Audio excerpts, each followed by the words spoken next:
Wala, nag-hail nga. Sabihin mo si Papa yung plants ko, pasok niya. Lo, medyo malalaki ah. Ano ko na yung fall planter namin. Ayan, galing daw to sa Costco eh. Ang cute. Tingnan natin sila kasi naglalagay daw sila ng... Hindi ka kasama! Ano ka ba? Lumalayo ka na naman. Kasi, lumabas ka. Si Dado. Lamig. Lamigin lang. Ano ngayon? Ano ngayon? Kung ka jacket, oh. Video mo yan na ganyan. Ito, paano talaga yung lamigin yung vlogger. Hindi mo makikita to yung pag-sit up. Hawakan mo. Malamig nga. Sandali. Pwede na ba maglagay ng pailaw na hindi pa tayo nakapag ano? Diba dapat yung ano muna, pang Halloween muna?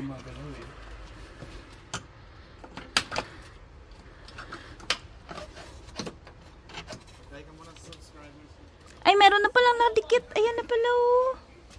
Huli na pala ako. Ayan na pala.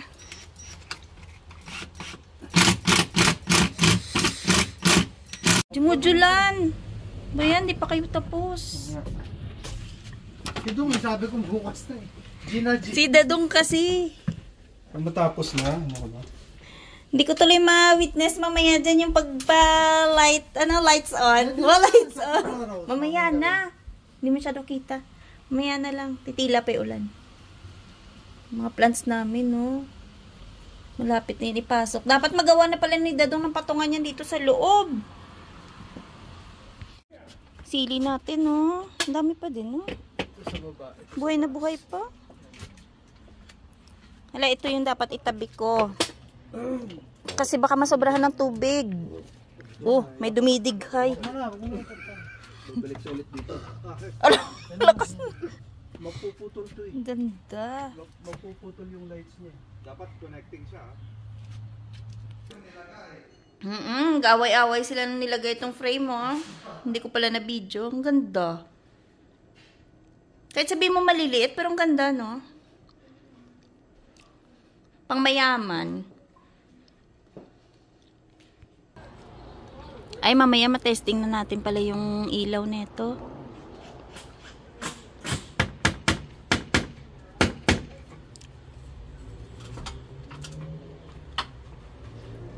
Hindi na natin kailangan bumili ng pang Halloween mic. Patayuin mo lang dito si Dadong. Tanggal mo. Palagyan mo lang ng wig.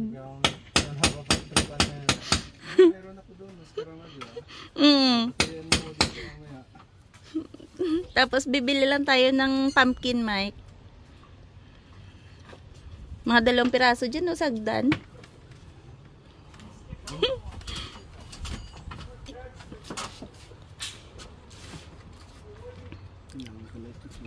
Para magdiretso siya. Nakarolyo kasi.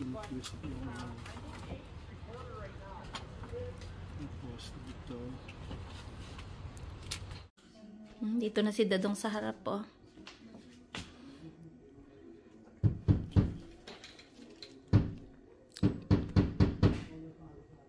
Wala, nag-hail nga. Sabihin mo si Papa yung plants ko, pasok niya. Lo, medyo malalaki ah. Maano yan? Hindi, madali lang naman. O, dito lang. Sayang kasi to. Maano siya. Maluluto siya. Medyo malalaki din ah. Parang asin, no? Buti na lang, hindi sobrang laki.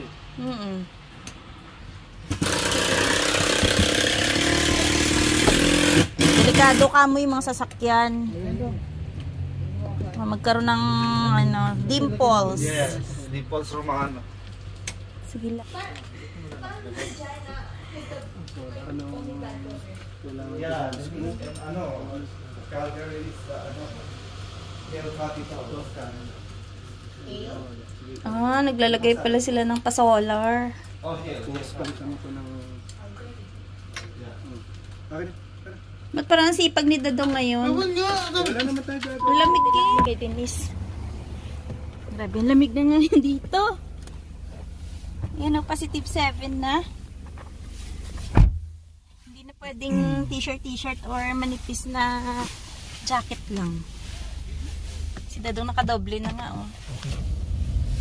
Nag-enjoy po kami sa aming biyahe papuntang Edmonton tsaka Jasper. Masaya ba pa?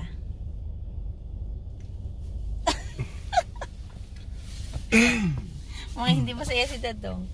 Saya, bitin nga eh. Kasi ilang araw lang tayo eh. Bitin. 3 days lang kasi kami. So, Pero kung mga isang linggo tayo, mas lalong masaya siya. Kasi hindi ka yung nagmamadali, no? madali uwi ka na. O ano, yung alam mo yung pa-relax pa.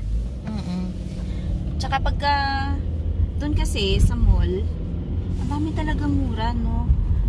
Ay, hindi naman kami namili talaga ng sobrang dami. Yung importante lang yung mga binili namin. Mostly lang kay Denise na Oo. sa school. Yung mga gamit ni Denise, yung talagang binili namin. Kasi dito nga, mahal yung damit kumpara nga doon. So, ayun. Ang biyahe namin papunta, madali lang naman. Kasi mga mag-8 hours yung biyahe namin from Regina to Edmonton. Tapos umalis kami madaling araw, mga 12:30. Tapos ang medyo delikado lang pala yung ano, may mga dumadaan na mga wildlife. So may dumaan na 7 deer ata yun, isang pamilya eh. Tapos medyo malalaki pa. Buti na lang may dumaan na isang truck dun sa kabilang side. Tapos parang timing na parang approaching kami dun sa kung saan yung mga usa. Nakagilid na sila kasi kung hindi, naku, delikado pa, no? Tapos nakasunod pa sila iste. Mababangga. Parang konting-konti na lang yung space para dun na maano na sila, mahagip mo sila. Pero buti naman, yun nga, dahil sa truck, parang napapunta sila sa gilid agad. Madilim yung ulap.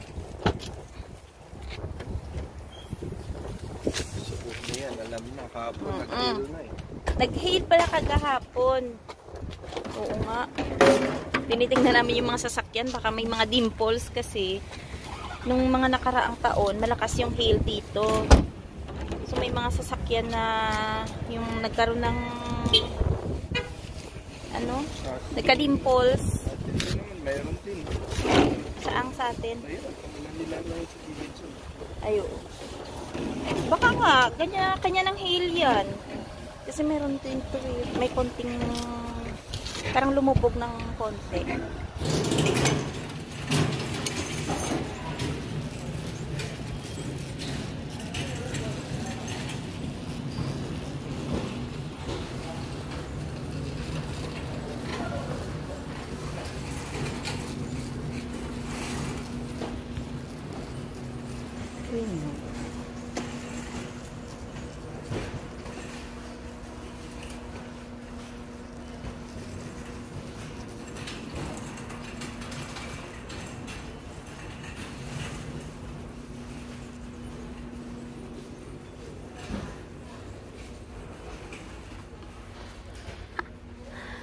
Ay, tinitingnan mo dyan.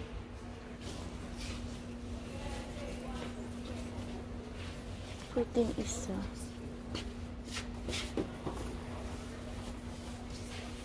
Ito yung mga ganito. Ang mahal. Doon mura lang.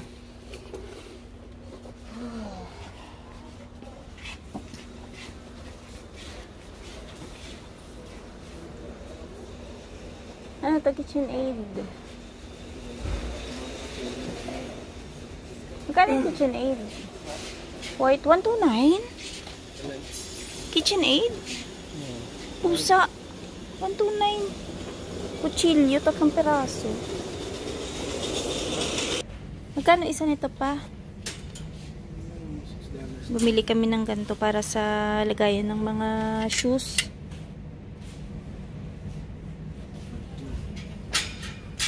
Anong ibutang mo na ano? Yung parang sapin niya. Plywood? Yung puti yun. Kukunin ko yun. Ah, putulin mo? Oo. Ah. Parang ito yung pinakatukod niya sa wall. Ay, yung step stool ko, oh. Ay, hirapan ako dun sa kusina. Ang taas, diba? Magkano yan? 25? Patay tayo ng sale. Wag na, hilahin ko lang yung upuan. Hilahin ko lang yung upuan. Dagdag ano lang yan, tambak doon. Mga work boots nila.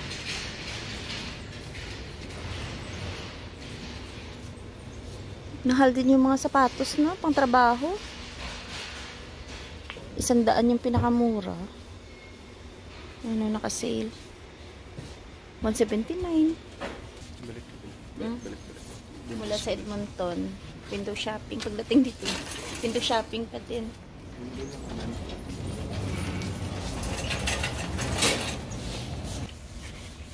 Pa sa ilang piraso na yan, paano pa magsisale yan?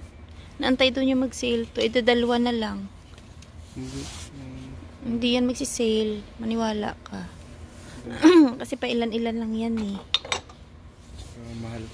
Mahal nga. 149. Martilyo lang, no?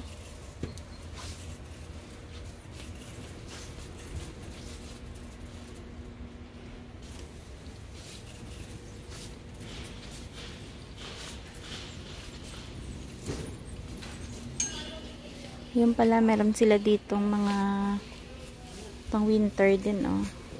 Sale ngayon. Oo. Yung gantong outbound. 120. Ay, saglit. Dati di pa yung woods, magkano ba yun pa? 200 plus yun yan, no? Depende sa ano. Diba? Depende sa klase, diba? Ito 129, no? Ito yung kamit. Ang lalaki to eh. Magkano to? Wala price. Kapal yun. 129.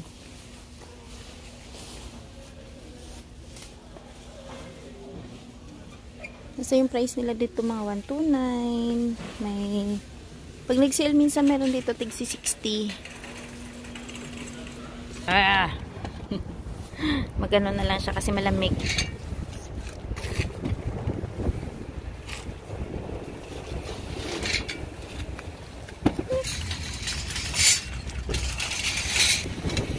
So pinalik ko na yung cart, si Dadang iniwan niya to, oh. Iniwan mo yung mga sabitan mo. Diba? Lianan ka.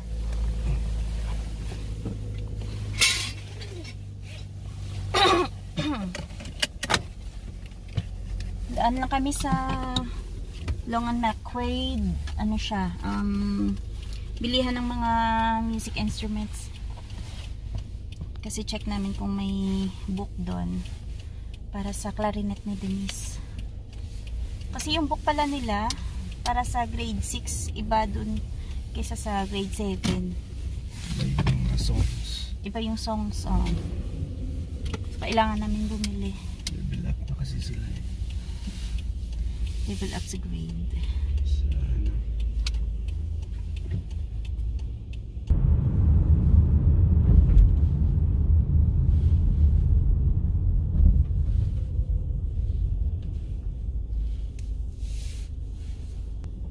Ibang iba. Ang laki ng diferensya pagka nasa big city tsaka sa mga small cities na ganito. Tsaka, pansin mo dito yung kalye natin dito.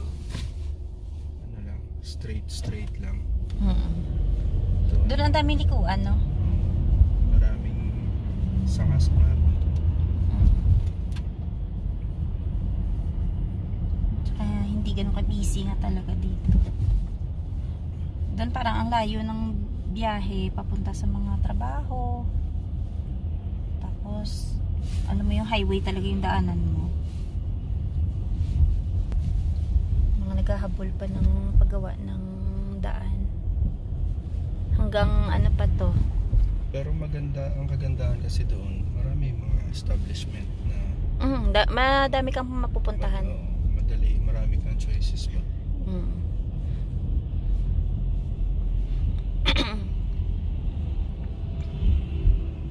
Kano kaya yung sa mga taga-Alberta dyan, magkano kaya yung rentahan dyan? Alin? Yung Rentahan ng bahay? Ayan. Sa taga-Alberta daw. Magkano daw po yung renta ng bahay? Mga basement lang.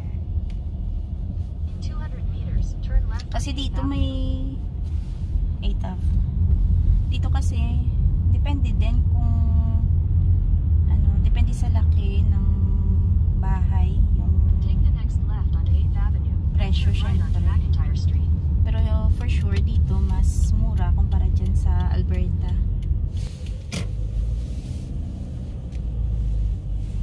So dyan kami pupunta. Your destination is on the left.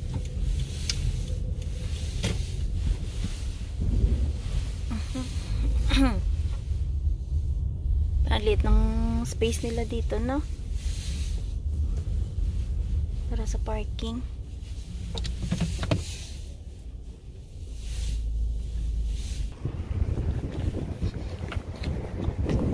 Alas 10 sila bukas. Up.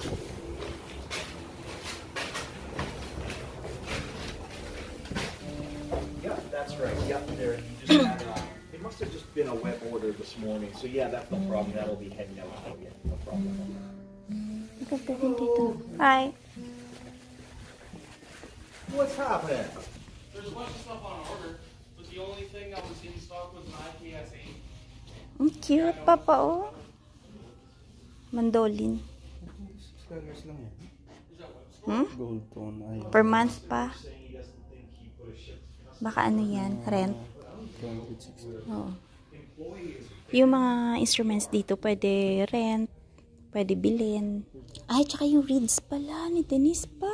Kailangan natin ng reeds. Reed. Clarinet reed. So, wala rin silang stock. Ang ginawa, kabila pa. Binayaran na lang yan. Nagpa-reserve na lang kami. Pero binayaran na namin para sure.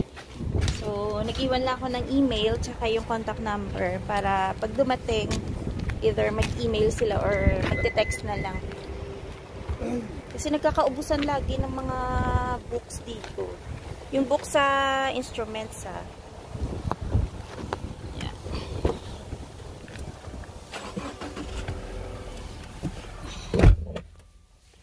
Ay.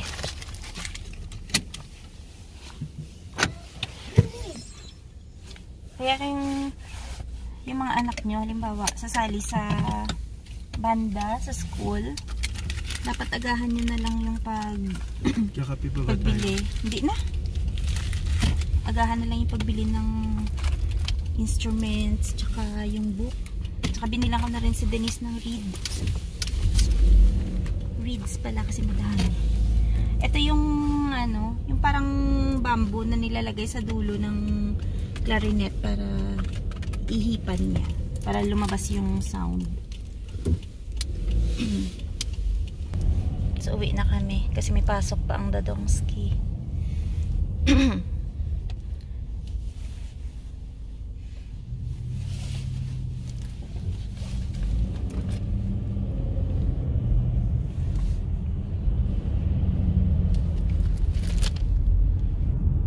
So, dito sa amin, ganyan yung kulay lang ng autumn namin, oh. Hindi ganun ka-dark yung kulay ng mga puno. Saka hindi ganun kadilaw din. Ba't dun sa bundok, no? Grabe yung kulay talaga. First time namin naka-experience ng ganun. Yung autumn dun sa Alberta. Matagal na kasi namin sanang gustong ma-experience yung ganun. Kaso lang, ito pa lang yung time na natuloy. So sa sunod, winter naman dapat pa, no? I-experience natin. Sana magtuloy yung sunod namin na camping doon banda. Kasi may mga dun eh. May mga cabin dun. Ganda ng mga cabin. Ang problema lang, baka kasi pagka magpabook kami, ewan ko lang kung may makuha pa kaming slot, no? Kasi sabi nila punuan daw dun. Yung cycle pa lang ng year, nagbo-book na sila. Halimbawa ngayon, mag-open yung yung season. Napupuno na yan. So yung iba, pag hindi makabook na tong taon, nagbo-book na sila for the next year. So medyo matagal siguro yung waiting time mo para makapag-book ka. Depende. Malay mo naman, diba? Sige, ang ganda talaga. Tapos may river rafting pa. Yun yung gusto nila ma-experience eh. Ako naman, mga taga-video lang ako. Katakot naman. Ang lakas ng agos, tapos sasakay ka dun sa